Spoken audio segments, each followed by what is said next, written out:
if I was trying to figure out how to get Aaron Judge out, you're hoping that you have a guy who has an 80 slider and can locate it over and over. What he's doing this year is just utterly remarkable.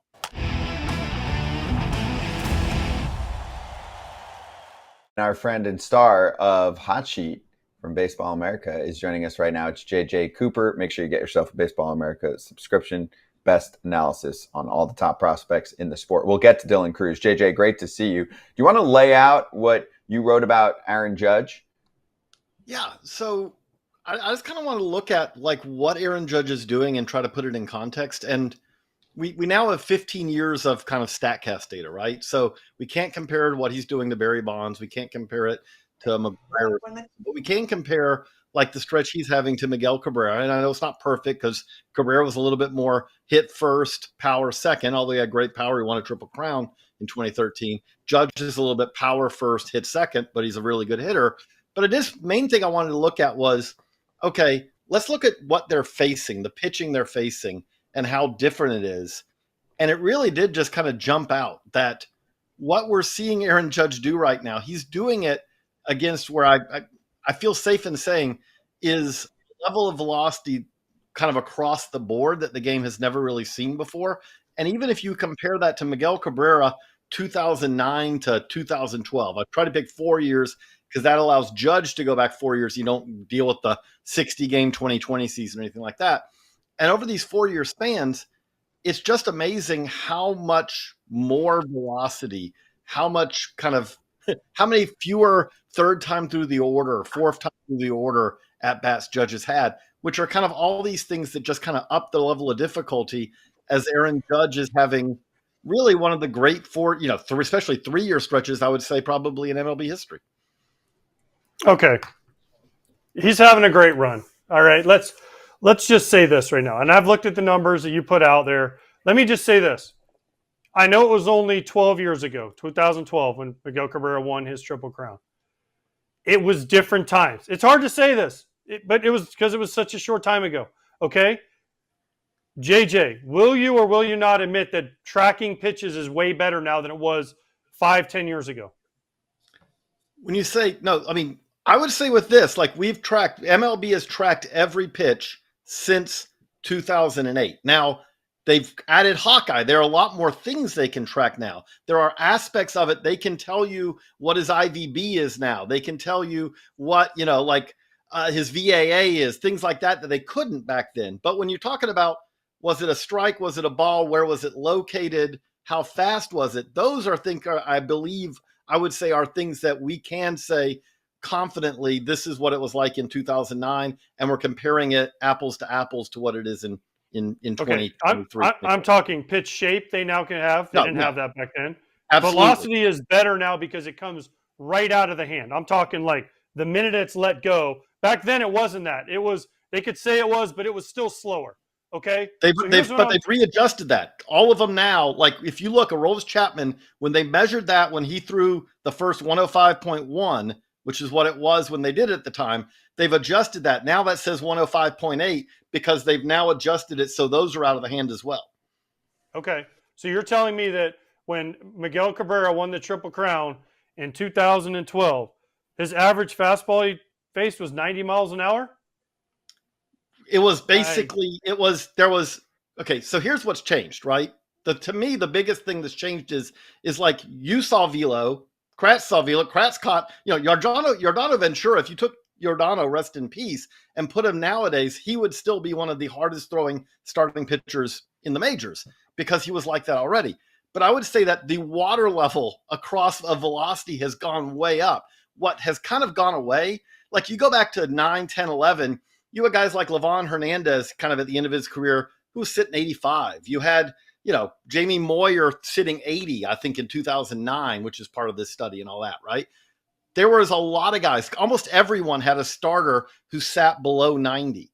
Those guys don't exist now. Like if you look at qualifying starting pitchers this year, there are two of them, Tyler Anderson and Marcus Stroman. And Marcus Stroman's at 89.9 miles an hour.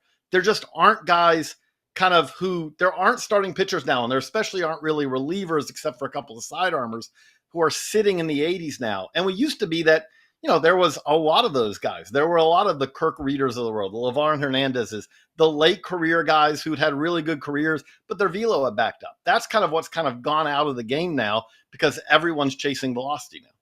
Yeah, well, maybe we should go back to that, JJ, because those guys were pretty good. All those guys you named, they were pretty good, and they're tough at bat. Mark Burley, you can argue he should be in the Hall of Fame, and he couldn't break a pane of glass his last 7 years in the big leagues. I mean, it was 84 to 85. Jamie Moyer pitched for 30 dang years, right? So the thing I have is it was different eras, which I get. Velocity is the cool new toy, right? But I think there's better ways to – I mean, listen, I caught Matt Anderson at the time. He was 102. Bobby Jenks was legitimately 100 back when he first came up. I mean, with cut, nobody could hit him, right? LaTroy Hawkins was 97, 98 in like 1998. That was – I don't know what that would be measured at now. That might be measured at 107 now. Like, he was like, holy cow. He's throwing 98. 100. Because that was a Stalker 1. Stalker 1s are about 2 to 3 miles an hour from Hawkeye, right? Okay, so, like, I mean, by mid-90s, he got to see that. what I'm saying? But also pitchers pitch differently. Did you watch the thing on Greg Maddux last night? He didn't throw 95. It was great, right? And how he would set up guys. Guys don't do that now. It is, hey, here's my fastball as hard as I can throw it. See if you can hit it, which I get. It's hard to hit because of velocity. But what I feel like you're doing here, and this hurts my soul, because I played against Miguel Cabrera, okay? I've watched Aaron Judge, and I played against Miguel Cabrera a lot, okay? I was in the AL Central for that whole run he had, okay? I feel like you're trying to diminish what Miguel Cabrera did. What Miguel Cabrera did was one of the most incredible things I've ever seen, because we threw lefties at him, we threw righties at him, we threw sliders at him, we threw four-seamers at him, we threw sinkers at him, we threw changeups, we threw splits, and he could hit it all. Not saying Aaron Judge can't, but just for me personally, this hurts because Miguel Cabrera and Aaron Judge, if Miguel Cabrera went up there and said, I'm going to try and hit 60 homers, he could probably do it, but he was trying to be an average guy, and he would hit 35, 40 home runs and drive in 120 and be the baddest dude in the box at the time. And I've actually found it. The last line in my story says, the last paragraph, none of this is meant to denigrate what Cabrera did. During that stretch, he's one of the best hitters the game has seen. But what Judge is doing is also, like, what I'm trying to really lay out is just how remarkable it is what Judge is doing. Because while I agree, there are pitchers who have had success, at pitching to contact or hitting spots, all those things. But the other thing that is true that I do think a lot of fans I interact with, like, they get frustrated when I say this is if you just look at the whole, right? If you look at the big leagues in 2024 and you say, okay, a 90 mile an hour fastball versus a 92, the 92 mile an hour fastball across baseball, not one pitcher, but all pitchers, the 92 is more effective than 90. The 94 is more effective than 92. The 96 is more effective than 94. And it just keeps going up. Like, every time you see kind of that, I put them in buckets, and every time you look at it, like 100, the whiff rate, the swing and miss rate, but not only that, the batting average against 100 to 102 is 143. The batting average against 89, 90 is 290. Like, it does that. Velocity obviously is not the only component of pitching by any stretch, but it is one of the key components. And it is amazing to me that Judge doing this in this era where you are seeing fire-breathing dragons who come in, in the 6th, 7th, 8th, 9th, and often start the game as well. Like you said, there have absolutely been guys who throw really hard in other eras too, and I'm not trying to take anything away from that. But what's happened now is the average starter goes out there and is sitting like 94, and there's never been a time before that the average MLB starter is sitting 94. The other thing that Judge is having to face is, like, nowadays, he almost never gets to see a guy a third time, which, again, I'm not trying to make it like, hey, if you're seeing, to go back to old, different eras, if you're seeing Roger Clemens for a third time, that's still Roger Clemens. If you're seeing the fifth starter for the third time, which often happened a lot, that's something where Miguel Cabrera got to see a number of guys a third time through the order, a fourth time. And by the way, he's Miguel Cabrera. He hit like 414 when he got to see a guy a third or a fourth time. Because you know what? Miguel Cabrera, the more times you let him see a pitcher, he was an incredible hitter. He was going to eat him up. And what there's happening now is Judge has not faced a pitcher a fourth time in 2024. It hasn't happened once yet because people, teams know, like, we're just not going to let that happen. None of this denigrates Cabrera. It's not meant to denigrate anyone else. All I'm trying to say with this is what Aaron Judge is doing in an era where everyone, like, again, almost everyone throws really hard.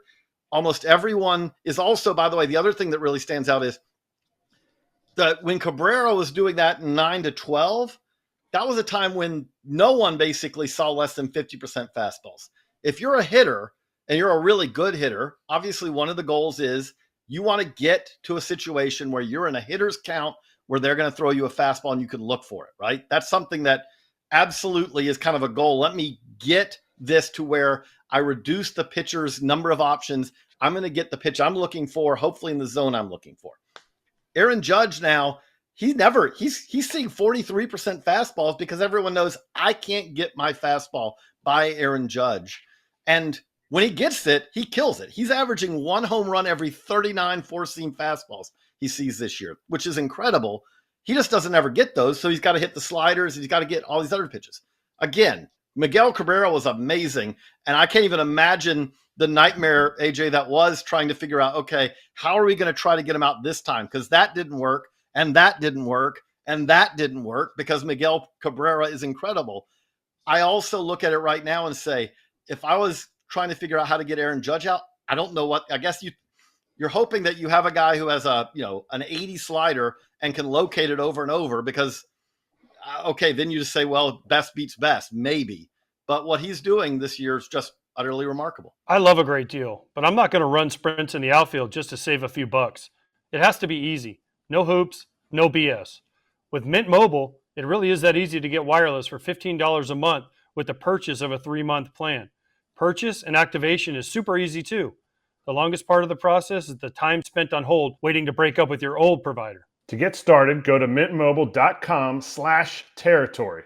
There you'll see that right now, all 3-month plans are only $15 a month, including the unlimited plan. All plans come with high-speed data and unlimited talk and text delivered on the nation's largest 5G network. You can use your own phone with any Mint Mobile plan and bring your phone number along with all your existing contacts. To get this new customer offer and your new 3-month premium wireless plan for just $15 a month, go to mintmobile.com/territory.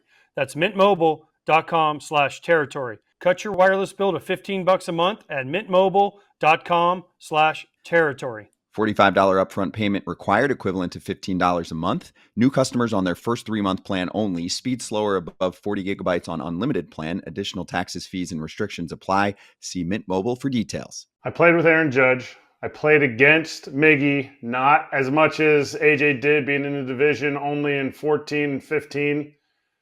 But I can say, and I want you, after all this research, because my argument to all of this always is the greatest players would make adjustments in the era. From what you researched about Miggy, could he have made the adjustment in the era? Because if you are sitting there and constantly seeing, what did you say the average fastball now is? 94, 95. What is the actual average? You had it in your article and I forget. Like 94.4, I think, or something like that. Okay. So 94, if you're seeing it every day, looks like 94 every day. So 3 miles an hour off of that is 97 to 91. There's less difference in it. Do you think Miggy could have made the adjustment, and do you think he would have put up the same numbers as Judgy? I mean, again, I will acknowledge, I think he'd be a little different because I think it'd be a little bit more average, a little bit less power, because that's just kind of the hitter Miguel Cabrera was. No, I think that if you put Miguel Cabrera now, he would figure out a way to do it. And again, he would be a creature of this era, right? Like, that's the thing that's always tough when we're comparing eras. And that's where, again, like with this even, we're looking at eras, but there is some overlap here, right? Like you said, like there's some where Cabrera, the end of Cabrera's career overlaps with the start of Judge's. But yes, like I do think that hitters get more and more comfortable with velocity the more they see it. At the same time, I will say, like, Miguel Cabrera, when he faced sub 90 fastballs, destroyed them. And I think his numbers might be a little bit affected by that because we can talk about the guys who are great at it. Livan Hernandez had a great career, but Livan Hernandez at this point in his career was kind of something that doesn't exist anymore, which was the number 5 starter who his value really is that he eats innings. He's not going to strike anyone out. He's going to give up a 300 plus batting average. He's going to have, like, in 2009, I think Hernandez had like a 5.5 or worse ERA, but that's what, teams did back then. Now, and there are some pluses and minuses to this, but that guy sits in AAA now, and instead they're like, we're going to Johnny Holstaff it today, or we're going to bring up this rookie and hope he goes 4 and then hand it over to the bullpen, because they really, that number 5 starter who has that 5 ERA, 6 ERA, just doesn't really keep a job nowadays, I feel like. And that's where, again, I think Cabrera is one of the best hitters of his era. I think if you took, obviously, if you took Barry Bonds from a half generation before that, and now Barry Bonds could be one of the best players in baseball. The same way that if we took Aaron Judge and put him in those eras, he wouldn't have some of the advantages he has now, because there's training and all. Like, if you put Aaron Judge in the 60s, well, does he stay as athletic as he has? Maybe he does, maybe he doesn't, because, again, that was at a time where they didn't want guys to lift weights because they thought that would make them too stiff. They didn't have all the things we have now. It is. It's very tough to compare eras. What I really mean with this piece more than anything is to lay out just how difficult it is to do what Aaron Judge is doing, facing the caliber of pitching that he's facing nowadays.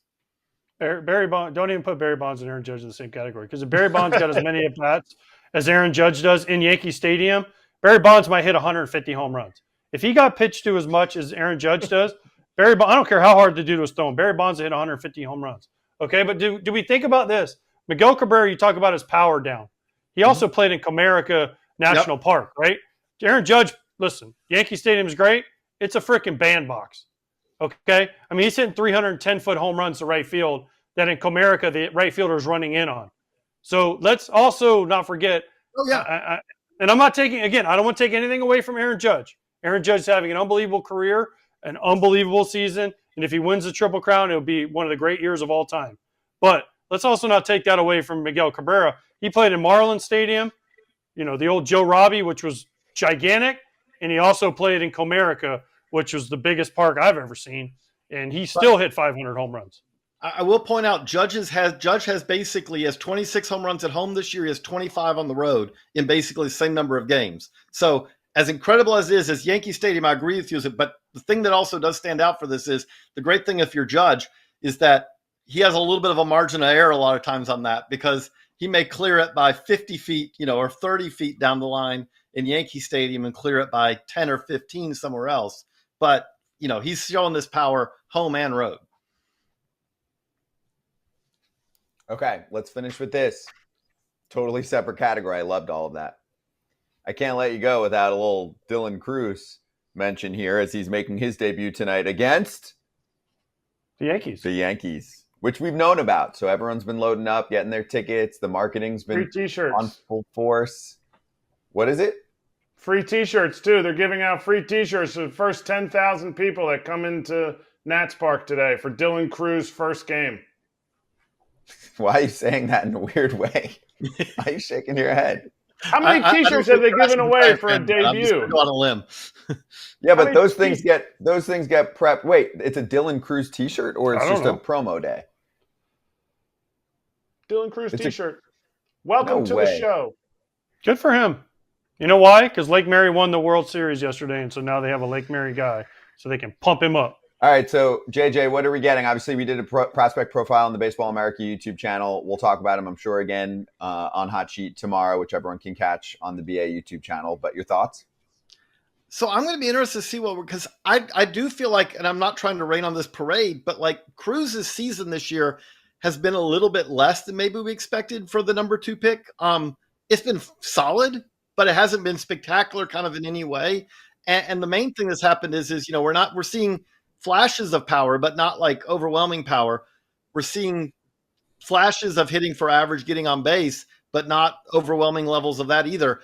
I kind of view this as kind of like this is a sneak peek for him to kind of give him his offseason to-do list. several weeks ago, I guess now, James Wood came up, and Wood was coming up having had one of the best seasons we've seen in the minors this year.